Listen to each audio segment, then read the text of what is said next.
말도 안 되는 일이 벌어졌습니다. 마블과 DC 코믹스의 슈퍼히어로들이 장악하던 미국 만화 시장에서 지금 한국의 이순신 장군을 주인공으로 한 만화가 폭발적인 인기를 끌고 있습니다. 심지어 진정한 영웅은 가상의 슈퍼맨이 아니라 실존했던 이순신이라는 평가까지 나오고 있는데요. 게다가 단순한 히어로물을 넘어 역사, 리더십, 인간의 불굴의 의지를 다룬 깊이 있는 작품이라는 평가까지 받고 있습니다. 더 놀라운 것은 이 만화를 그린 사람이 미국인이라는 사실입니다. 왜 전 세계인들이 이토록 한국의 영웅에 열광하고 있는지 지금 바로 알아보겠습니다. 사연 끝나면 구독과 좋아요 꼭 눌러주실 거죠? 감사합니다. 그럼 오늘의 사연 시작합니다. 저는 뉴욕에서 히어로 만화를 그리는 에릭 브랜든이라고 합니다. 20년 넘게 슈퍼히어로 만화를 그려왔죠. 마블의 아이언맨부터 배트맨까지 서구의 영웅들을 그리는 게 제 일상이었습니다. 제 신작이 베스트셀러에 오른 날이었어요. 머리 좀 식힐 겸 맨해튼의 카페에 앉아 노트북을 켜고 팬들의 반응을 살펴보고 있었습니다. 그때였어요. 우연히 들어간 해외 군사 마니아 포럼에서 흥미로운 토론이 눈에 들어왔습니다. 역사상 가장 위대한 제독 랭킹이란 주제였죠. 넬슨, 페리, 니미츠 같은 친숙한 이름들이 보였습니다. 그런데 당당히 1위를 차지한 이름은 들어본 적도 없는 사람이었어요. 이순신이라는 한국 제독이었습니다. 이순신? 누구지? 커피를 한 모금 마시며 스크롤을 내렸어요. 그때 제 눈을 사로잡은 구절이 있었습니다. 12척의 전함으로 330척의 적함을 막아낸 불멸의 제독. 순간 커피를 뿜을 뻔했어요. 이건 말도 안 되는 숫자였습니다. 12대 330, 그것도 실제 전투에서. 믿기 힘들었죠. 이건 분명 한국인들이 만든 신화적 영웅일 거야. 우리의 슈퍼맨처럼 말이지. 저는 혼잣말을 했습니다. 그래도 호기심이 생겨 검색창에 이순신을 입력했어요. 그리고 놀라운 결과를 보게 됐습니다. BBC 다큐멘터리, CNN 특집 기사, 심지어 미국 해군사관학교 교재에까지 이 이순신이란 인물이 등장하는 거였어요. 뭐, 이게 다 실화라고? 저는 화면을 바라보며 혼란스러워했습니다. 더 충격적인 건 일본 해군 전략가들의 연구 자료였어요. 이순신의 해전 전략은 예술에 가깝다. 자신들을 물리친 적국의 장수를 이렇게 평가한다는 건 믿기 어려웠습니다. 카페를 나와 집으로 향하는 지하철 안에서도 계속 이순신에 관한 자료를 찾아봤어요. 1시간, 2시간, 어느새 새벽이 되었습니다. 눈이 충혈되도록 읽었지만 점점 더 혼란스러워졌어요. 만약 이순신이 실존 인물이라면 침대에 누우며 생각했습니다. 그는 내가 그려온 어떤 슈퍼히어로보다 위대한 영웅이잖아. 그날 밤 이상한 꿈을 꿨어요. 제가 그린 슈퍼히어로들이 모두 모여 이야기를 나누는데 갑자기 한복을 입은 낯선 장군이 나타나 그들을 압도하는 장면이었습니다. 아마도 전날에 읽은 이순신에 관한 기사들이 제 무의식에 반영됐나 싶었답니다. 아침에 일어나자마자 결심했어요. 이건 직접 확인해봐야 해. 출판사에 전화해 새 프로젝트를 위한 연구 여행을 간다고 말했습니다. 에디터는 처음엔 의아해했지만 제 열정에 결국 동의했어요. 그렇게 저는 뉴욕에서 인천행 비행기에 올랐습니다. 거의 충동적인 결정이었죠. 비행기 안에서 계속 이순신 관련 자료를 읽었습니다. 12시간의 비행 동안 점점 더 이 낯선 장군에게 매료되었어요.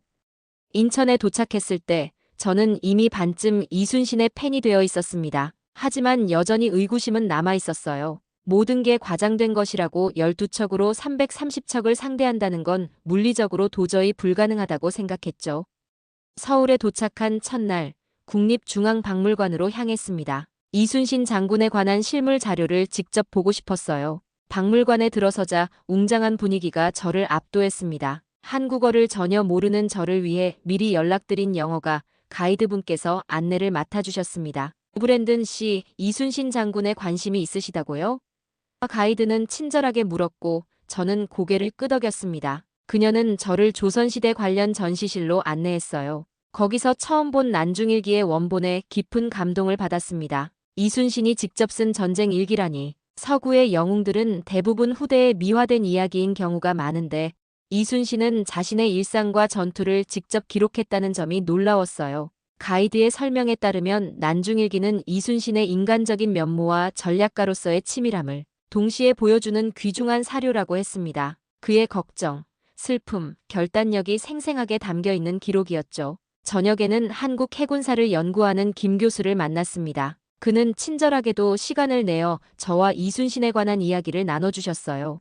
이순신은 한국의 자랑이지만 단순한 민족 영웅이 아닙니다. 그의 전략과 리더십은 세계 군사사에서 인정받고 있습니다. 김 교수는 차분하게 설명했습니다. 그의 말에 여전히 의심이 남아 있었습니다. 한국인들이 자국의 영웅을 과장하는 것일 수도 있겠다는 생각이 들었어요. 이런 생각을 김 교수에게 조심스럽게 이야기했더니 그는 미소를 지으며 미국 해군사관학교 교재를 보여주었습니다. 거기에는 분명히 이순신의 전술이 세계 해군사에 기여한 공헌이 상세히 기록되어 있었어요. 다음 날 김 교수의 추천으로 여수로 향했습니다. 이순신이 전라좌수영 수군절도사로 근무했던 곳이자 거북선이 처음 만들어진 곳이었어요.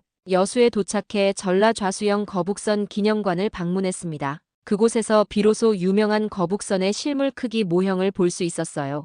거북선의 모습은 상상했던 것보다 훨씬 더 혁신적이었습니다. 등에는 쇠못이 박혀 있고 용머리에서는 연기를 내뿜을 수 있게 설계되어 있었죠. 400년 전에 이런 혁신적인 전함을 설계했다니 믿기지 않았어요. 기념관 해설사의 설명에 따르면 거북선은 당시 세계 어디에도 없던 혁신적인 설계였다고 합니다. 이순신 장군은 단순한 무인이 아니라 과학자이자 공학자였습니다. 그가 직접 설계한 거북선은 세계 최초의 철갑선이라 할 수 있죠. 해설사의 말에 저는 그저 놀라움을 금치 못했습니다. 여수에서의 하루를 마치고 통영으로 향했습니다. 한산도 대첩이 벌어진 현장을 직접 보고 싶었어요. 통영은 아름다운 항구 도시였습니다. 이곳에서 이순신과 깊은 인연이 있는 정우석 해설사를 만났어요. 그는 저를 한산도로 안내해 주었습니다. 배를 타고 한산도로 가는 길, 주변의 수많은 작은 섬들을 보며 생각했습니다. 이순신은 이 복잡한 해역을 어떻게 전략적으로 활용했을까?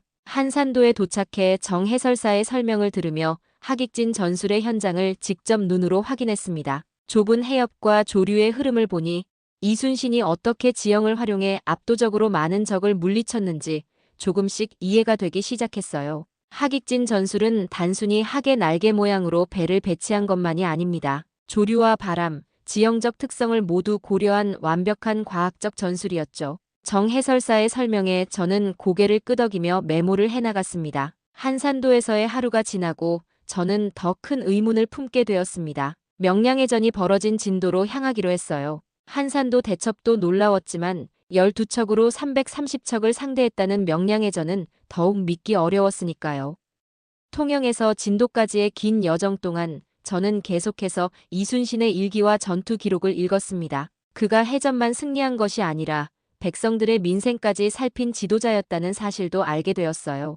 또한 그가 임금으로부터 2번이나 모함을 받고 옥에 갇히는 시련을 겪었다는 것도 놀라웠습니다. 이 과정에서 제가 알던 서구 영웅들과는 다른 인간적인 고뇌와 신념을 가진 진짜 영웅의 모습이 점점 선명해지기 시작했습니다. 진도에 도착한 날은 바람이 거세게 불었습니다. 우연인지는 몰라도 이런 날씨가 명량해전의 실체를 더 생생하게 느끼게 해주었어요. 명량해협의 선이 제 눈앞에 펼쳐진 바다는 상상했던 것보다 훨씬 좁고 거칠었습니다. 양쪽 섬 사이로 물살이 빠르게 흐르고 있었어요. 안내를 맡아준 현지 해설사 박승민 씨는 20년 넘게 명량해협의 조류를 연구해온 전문가였습니다. 그는 저를 바다가 가장 잘 보이는 언덕으로 데려갔어요. 여기가 이순신 장군이 12척의 배로 330척의 왜군을 막아낸 곳입니다. 박 해설사의 눈빛은 자랑스러움으로 빛났습니다. 저는 해협의 물살을 바라보며 믿기지 않는 광경에 말을 잃었어요. 빠른 물살이 양방향으로 교차하며 소용돌이를 만들고 있었습니다. 일반적인 배라면 조종이 거의 불가능해 보이는 상황이었죠. 이 물살 속에서 싸웠다고요? 이게 정말 가능한 일인가요? 제 질문에 박 해설사는 고개를 끄덕였습니다. 이순신 장군은 이 해협의 특성을 완벽하게 파악하고 있었어요. 조류의 방향이 바뀌는 시간까지 계산해 넣었죠. 그의 전함들은 이 물살을 이용해 기동했고 왜군은 해협의 특성을 몰라 혼란에 빠졌습니다. 박 해설사는 해전 상황을 상세히 설명해 주었어요. 이순신이 어떻게 지형과 조류를 활용했는지, 어떻게 수적 열세를 뒤집었는지 말이죠. 그의 설명을 들으며 저는 점점 이 모든 것이 실제로 가능했다는 것을 깨닫기 시작했습니다. 이건 단순한 운이 아니었어요. 철저한 계산과 전략, 그리고 필사적인 결단력이었습니다. 박 해설사의 말에 깊이 공감했어요. 해질녘, 저는 해협을 바라보며 오랫동안 생각에 잠겼습니다. 이 순간 이순신이 신화가 아닌 실존 인물이었음을 온전히 받아들였어요. 그리고 그의 업적이 어떤 판타지 영웅보다 더 경이롭다는 사실도 말이죠. 숙소로 돌아와 노트북을 펼쳤습니다. 지금까지 본 것, 느낀 것들을 정리하기 시작했어요. 마블의 영웅들은 초인적인 능력으로 악당을 물리치지만 이순신은 오직 지혜와 용기, 그리고 불굴의 의지로 불가능한 상황을 극복했습니다. 이것이 진짜 영웅의 모습이 아닐까 하는 생각이 들었어요. 그날 밤 저는 결심했습니다. 이순신의 이야기를 그래픽 노블로 만들어 미국에 알리겠다고요. 이것은 단순한 역사책이 아닌 진정한 영웅의 이야기가 될 것이었습니다. 다음 날 아침 서울로 돌아가는 길에 이메일을 확인했습니다. 뉴욕의 에디터로부터 온 메시지였어요. 에릭, 새 슈퍼히어로 시리즈 마감이 다가오고 있어. 진행 상황은 어때? 그때까지만 해도 저는 이순신 프로젝트가 생각만큼 쉽지 않을 것이라는 걸 몰랐습니다. 서울에 도착해 제 출판사 에이전트 마이크에게 연락했어요. 이순신에 관한 그래픽 노블을 만들고 싶다고 말했더니 그의 반응은 냉담했습니다. 에릭, 미국 시장에서 한국의 장군 이야기가 팔릴 거라고 생각해? 독자들은 슈퍼히어로를 원해, 역사 강의가 아니라. 마이크의 말은 일리가 있었습니다. 하지만 저는 이미 이순신의 이야기에 깊이 매료되어 있었어요. 그의 말에도 불구하고 이 프로젝트를 진행하기로 했습니다. 뉴욕으로 돌아가기 전 마지막으로 서울의 이순신 동상을 찾았어요. 거대한 동상 앞에 서니 묘한 감정이 밀려왔습니다. 그는 400년 전의 인물인데도 마치 오랜 친구를 만난 것 같은 친밀감이 느껴졌어요. 당신의 이야기를 알리겠습니다. 조용히 다짐했습니다. 뉴욕에서의 작업은 생각보다 훨씬 험난했습니다. 낮에는 기존 슈퍼히어로 시리즈를 그리고 밤에는 이순신 프로젝트에 매달렸어요. 수면 시간이 줄어들며 체력적으로 힘들었지만 이순신 장군의 이야기를 그려내는 과정은 묘한 열정을 불러일으켰습니다. 한국에서 가져온 자료들을 바탕으로 스토리보드를 만들었어요. 이순신의 어린 시절부터 명량해전, 그리고 마지막 전투까지 그의 일생을 그래픽 노블로 담아내는 작업이었습니다. 특히 난중일기에 담긴 그의 내면의 고뇌를 시각적으로 표현하는데 많은 공을 들였어요. 첫 스케치를 완성하고 출판사 에이전트 마이크에게 보냈습니다. 그의 답장은 며칠 후에 왔어요. 에릭, 솔직히 말할게. 작품 자체는 훌륭해. 하지만 이건 상업적으로 성공하기 어려울 거야. 미국 독자들에게 한국 장군은 너무 생소해. 게다가 마감이 얼마 안 남은 히어로 시리즈는 어떻게 할 거야? 마이크의 우려는 이해했지만 포기할 수 없었어요. 저는 출판사 편집장 수잔에게 직접 만나자고 요청했습니다. 수잔은 업계에서 안목이 뛰어나기로 유명했어요. 편집실에서 수잔에게 이순신 프로젝트를 보여주었습니다. 그녀는 스케치를 꼼꼼히 살펴보더니 생각에 잠겼어요. 흥미로운 소재야, 에릭. 그런데 왜 하필 동양의 장군이지? 우리에겐 이미 충분한 슈퍼히어로가 있잖아. 저는 제가 한국에서 경험한 모든 것을 열정적으로 설명했습니다. 이순신이 어떻게 불가능한 상황에서 승리했는지, 그의 리더십과 인간적인 면모가 어떠했는지 말이죠. 그리고 무엇보다 그가 실존 인물이라는 점이 얼마나 중요한지 강조했어요. 수잔, 이 이야기는 단순한 액션물이 아니에요. 이건 진짜 영웅에 관한 이야기입니다. 현실에서 불가능을 가능으로 만든 사람의 이야기죠. 수잔은 잠시 침묵했다가 말했습니다. 좋아, 에릭. 작은 시험판을 만들어봐. 30페이지 정도로. 반응을 봐서 결정하자. 작은 승리였지만 이것은 시작에 불과했어요. 다음 날 출판사 회의실에서 다른 작가들과 편집자들에게 프로젝트를 소개하는 자리가 있었습니다. 제 라이벌 토니도 그 자리에 있었어요. 제가 이순신 프로젝트를 열정적으로 설명하자 토니가 비웃으며 끼어들었습니다. 미국 슈퍼히어로 만화 시장에 한국 장군을 들고 오다니. 에릭, 자네 커리어를 망치고 싶은 모양이군. 독자들은 이런 걸 원하지 않아. 그들은 초능력을 가진 영웅이 세상을 구하는 판타지를 원하지. 400년 전 동양 장군의 역사 수업을 원하는 게 아니야. 회의실이 갑자기 조용해졌습니다. 토니의 말은 상처가 됐지만 어쩌면 그가 시장의 현실을 대변하고 있는지도 모른다는 불안감이 들었어요. 잠시 자신감이 흔들렸습니다. 그때 수석 디자이너 마이클이 말했어요. 하지만 에릭이 그린 이 전투 장면들은 정말 인상적이야. 특히 명량해전 구성은 어떤 슈퍼히어로 전투보다 드라마틱해. 그의 말에 몇몇 편집자들도 고개를 끄덕였습니다. 하지만 토니는 여전히 회의적이었어요. 그래, 그림은 멋지더라. 하지만 독자들이 이런 낯선 이름과 장소에 관심을 가질까? 이순신이라고? 발음하기도 어려운 이름이잖아. 그의 말에 회의실에서 웃음이 터져나왔고 제 얼굴은 화끈거렸습니다. 하지만 이내 마음을 가다듬었어요. 이순신도 훨씬 더 어려운 상황에서 포기하지 않았으니까요. 토니, 당신이 옳을지도 몰라. 하지만 이건 시도해볼 가치가 있어. 이순신은 단순한 역사 속 인물이 아니야. 그는 진정한 영웅의 모든 요소를 갖추고 있어. 용기, 지혜, 희생, 그리고 무엇보다 실존했다는 사실. 이건 어떤 판타지보다 강력한 메시지야. 회의가 끝나고 출판사를 나서는데 토니가 뒤에서 저를 불러 세웠습니다. 에릭, 충고 하나 해줄게. 이 프로젝트는 포기해. 자네 커리어에 도움이 안 돼. 지금이라도 우리가 함께 새로운 슈퍼히어로 시리즈를 시작하자. 내가 스토리를 쓰고 자네가 그림을 그리면 대박 날 거야. 이것은 유혹이었습니다. 토니는 업계에서 인정받는 스토리텔러였고 그와의 협업은 분명 성공을 보장할 수 있었어요. 잠시 고민했지만 이내 마음을 굳혔습니다. 고맙지만 사양할게, 토니. 난 이순신 프로젝트를 완성할 거야. 토니는 어깨를 으쓱하더니 떠났습니다. 그날 밤 작업실에서 혼자 남아 계속 그림을 그렸어요. 이순신이 명량해전에서 승리한 후 백성들을 돌보는 장면을 그리고 있는데 갑자기 휴대폰이 울렸습니다. 수잔이었어요. 에릭, 솔직히 말할게. 경영진이 이 프로젝트에 회의적이야. 투자 대비 수익이 불확실하다는 거지. 다음 주까지 더 구체적인 마케팅 계획을 세워와. 어떻게 이 이순신을 미국 독자들에게 어필할 수 있을지. 전화를 끊고 창밖을 바라봤습니다. 뉴욕의 밤은 여전히 분주했어요. 문득 이순신이 명량에서 12척만 남았을 때 느꼈을 압박감이 어땠을지 상상했습니다. 그는 그 상황에서도 포기하지 않았죠. 저도 포기할 수 없었습니다. 이건 단순한 만화 프로젝트가 아니었어요. 이것은 진정한 영웅의 이야기를 알리는 사명이 되어 있었습니다. 노량해전 장면을 그리면서 고민에 빠졌습니다. 이순신의 마지막 전투, 그의 죽음을 어떻게 표현해야 할까요? 역사적 사실에 충실하면서도 감동을 주는 방식으로 그려내고 싶었습니다. 그때 도서관에서 빌려온 이순신의 전기에서 그의 마지막 말이 눈에 들어왔어요. 나의 죽음을 적에게 알리지 말라. 이 한 문장에 가슴이 쿵 내려앉았습니다. 전장에서 죽어가면서도 오직 나라와 백성만을 생각한 그의 마지막 순간이 너무나 선명하게 그려졌어요. 어떤 슈퍼히어로도 이보다 더 위대한 마지막을 맞이한 적이 없었습니다. 저는 밤을 새워 노량해전 장면을 완성했습니다. 이순신이 화살에 맞은 후에도 나의 죽음을 적에게 알리지 말라고 명령하는 장면, 그의 갑옷에 붉은 피가 번지는 순간,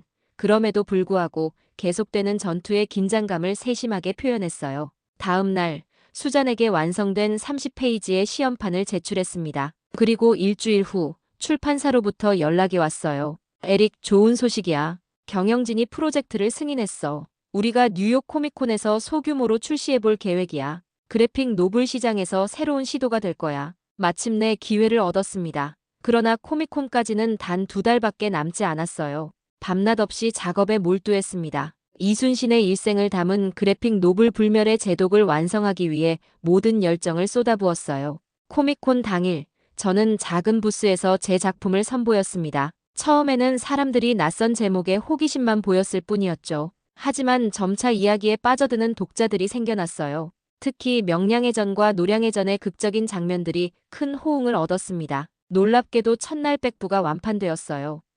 그리고 더 놀라운 일이 일어났습니다. 유명 팝컬처 비평가 마크 앤더슨이 제 부스를 방문한 거예요. 이 작품 정말 인상적이군요, 브랜든 씨. 역사적 인물을 이렇게 강렬하게 재해석한 작품은 오랜만에 봅니다. 내일 제 칼럼에 소개하고 싶은데요. 다음 날 마크의 인플루언셜한 블로그에 불멸의 제독 리뷰가 실렸습니다. 진짜 영웅은 망토를 걸치지 않는다.